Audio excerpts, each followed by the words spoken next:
हरे कृष्णा। सनातन धर्म में अनंत चतुर्दशी का विशेष महत्व बताया गया है। इस दिन भगवान विष्णु की पूजा करने का विधान है और अनंत चतुर्दशी का वर्णन अग्नि पुराण में भी मिलता है। इस दिन भगवान विष्णु के निमित्त व्रत रखकर अगर पूजा की जाए तो जीवन में आई सारी परेशानियां दूर जाती है और भगवान विष्णु सदैव कृपा बनाए रखते हैं। हर साल भाद्रपद माह के शुक्ल पक्ष की चतुर्दशी पर अनंत चतुर्दशी मनाई जाती है और इसी दिन गणपति भगवान की मूर्ति का विसर्जन भी किया जाता है।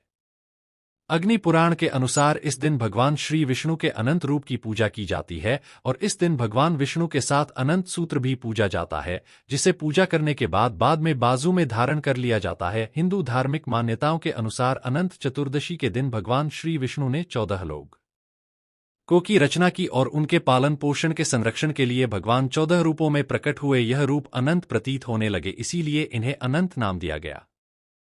अनंत चतुर्दशी के दिन अनंत सूत्र धारण करने से भगवान विष्णु सभी भय दूर करते हैं, अपने भक्तों पर कृपा करते हैं और धार्मिक मान्यताओं के अनुसार अनंत सूत्र बुरी नजर से सुरक्षा भी प्रदान करता है। अनंत सूत्र में लगी चौथा थे 14 लोकों का प्रतिनिधित्व करती है। यह चौथा लोक है भोर लोक, भगवद लोक, स्वर लोक, मेहर लोक, जनलोक, टप्पू लोक, ब्रह्मलोक, अटल, मित्तल, सटल, रसातल, तलातल, माहतल और पाताल लोक। इन 14 गाथा को भगवान विष्णु के 14 रूपों यानी अनंत, ऋषिकेश, पद्मनाभ, माधव, वैकुंठ, श्रीधर, त्रिविक्रम, मधुसूदन, वामन, केशव, नारायण, दामोदर और गोविंद का भी प्रतीक माना जाता है।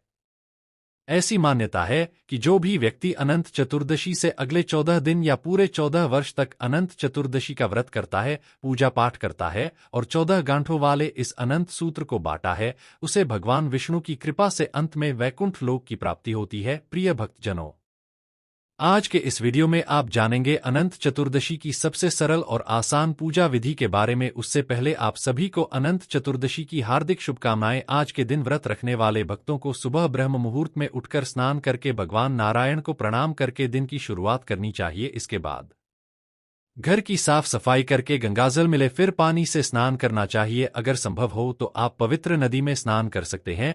फिर आचमन करके पीले रंग के वस्त्र धारण करें। सबसे पहले भगवान सूर्य को जल का अर्थ थे। इसके बाद आप घर में मंदिर के पास में ही पूर्व दिशा की ओर मुंह करके चौकी के स्थापना करें, जिस पर साफ पीला वस्त्र बिछाकर भगवान श्री विष्णु की प्रतिमा या तस्वीर की स्थापना करें। आप तस्वीर के सामने ही कलश की भी स्थापना करें। पूजा करने के लिए भी आवश्यक पूजन सामग्री है, जैसे कि धूप, दीप, नैवेद्य आदि। और आज के दिन विशेष रूप से अनंत सूत्र बनाया जाता है।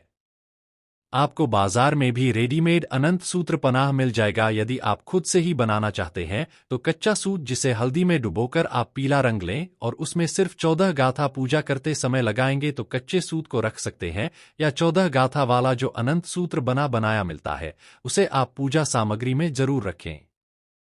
सबसे पहले भगवान विष्णु के समक्ष एक पात्र में आप जो अनंत सूत्र है उसे रखें। परिवार में जितने भी सदस्य हैं उन सभी को भी आज के दिन अनंत सूत्र पहनने चाहिए, क्योंकि यह एक रक्षा कवच के रूप में काम करता है। एक रक्षा कवच की तरह आपकी सदैव रक्षा करता है, बुरी नजर से बचाता है और आपके अंदर नेगेटिविटी को दूर करता है। तो परिवार में जितने भी सदस्य हैं उन सभी के नाम से एक एक अनंत सूत्र आपको पात्र में रख देना चाहिए। एक ही पात्र में रखकर पूजा कर सकते हैं। अब सबसे पहले दीप जलाएं। भगवान विष्णु की प्रतिमा को पंचामृत से या शादी जल से स्नान कराएं। तस्वीर है तो गंगाजल छिड़क कर स्नान का भाव करें। भगवान को चंदन का तिलक लगाएं। वस्त्र रूपी मौली या कलावा अर्पित करें। जिन्हें अर्पित करें साथ में माता लक्ष्मी जी की भी पूजा करनी चाहिए। इस दिन भगवान श्री कृष्ण की भी पूजा का विधान है।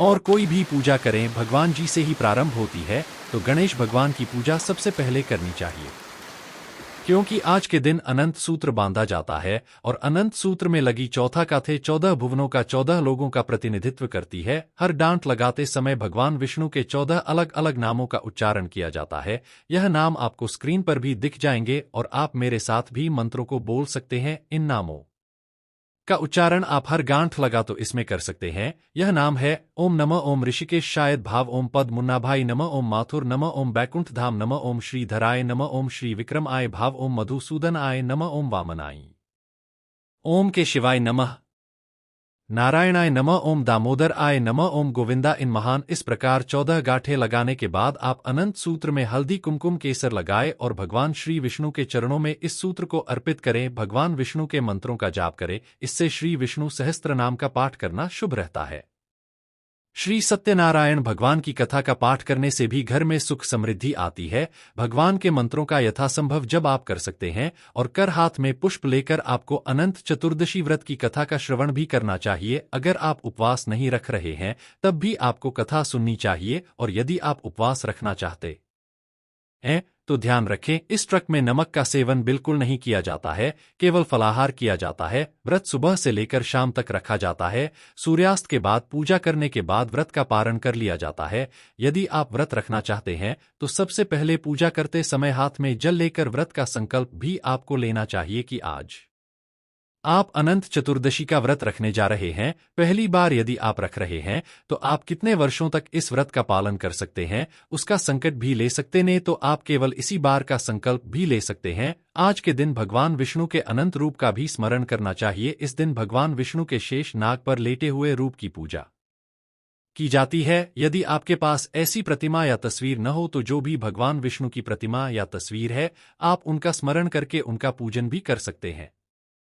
पूजा करने और तथा समाप्ति के बाद सबसे अंत में कपूर जलाकर आरती करें। भगवान को तुलसी पत्र रखकर मौसमी फलों का, मिठाइयों का जो कि दूध से बनी हुई हो, या पंचामृत का भोग लगाएं। फिर इसके बाद परिवार के सभी सदस्यों को अपने हाथ में अनंत सूत्र धारण करना चाहिए। जो पुरुष है उन्हें अपनी भुजा में, अपनी कलाई में, अपने गले में धारण करना चाहिए, और जो भी महिलाएं हैं उन्हें अपनी बाईं कलाई में, बाईं भुजा में अन्य सूत्र को धारण करना चाहिए। अनंत सूत्र को शरीर के ऊपरी हिस्से में ही धारण किया जाता है, और अनंत सूत्र बांधने के बाद आप 14 ब्राह्मणों को, यदि आपकी सामर्थ हो तो उन्हें अपने घर पर बुलाकर सात्विक भोजन करा सकते हैं। 14 की संख्या में आज के दिन दान देना शुभ रहता है।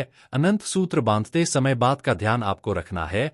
यदि आपने पिछले साल वाला अनंत सूत्र अभी भी धारण किया हुआ है तो सबसे पहले पुराने अनंत सूत्र को आपको विसर्जित करना होता है, उसे हाथ से हटाना होता है। उसके बाद नया अनंत सूत्र धारण करके आपको पुराने अनंत सूत्र को भूमि विसर्जन कर देना होता है, यानी कि पीपल के पेड़ की जड़ में अपने ही घर में गड्ढा खोदकर जमीन के अंदर जो धागा है उसे विसर्जित कर देना चाहिए, और हाथ जोड़कर भगवान से क्षमा याचना करनी चाहिए। अनंत सूत्र को कितने दिनों तक हाथ में धारण किया जाता है तो देखिए, कुछ लोग पूरे साल भर धारण करते हैं, कुछ केवल 14 दिनों तक धारण करते हैं, और जिनकी सामर्थ ऐसी बिना हो वे 14 घंटे भी यदि अनंत सूत्र को धारण करते हैं तो उन पर भी भगवान विष्णु की विशेष कृपा होती है। अनंत सूत्र को खोलने के बाद आप उसे किसी पवित्र जगह पर रख दें ताकि किसी भी प्रकार की अशुद्धि ना हो सके, और जब अगले साल अनंत चतुर्दशी का पर्व आए तो आप इस अनंत सूत्र का भूमि विसर्जन कर सकते हैं।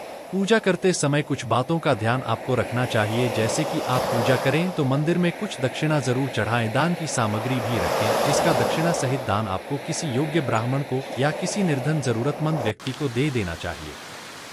व्रत का पारण हमेशा सात्विक भोजन से करना चाहिए, और व्रत का पालन करने से पहले गौमाता को भोजन या फल हरा चारा खिला सकते हैं। अनंत चतुर्दशी का व्रत में नमक का सेवन आपको अगले दिन सुबह पूजा करने के बाद करना चाहिए, और फिर उस समय पूजा करने के बाद आप एक दिन पहले प्रयोग की गई जो भी भोजन सामग्री है, जैसे कि पुष्प या जो भी अन्य सामग्री है, उसका विसर्जन कर सकते हैं, और चौकी भी हटा सकते हैं। यदि आज की वीडियो, उम्मीद है जानकारी आपको पसंद आई होगी। आज के दिन आप चतुर्दशी व्रत की कथा भी हमारे चैनल पर जरूर सुनेगा।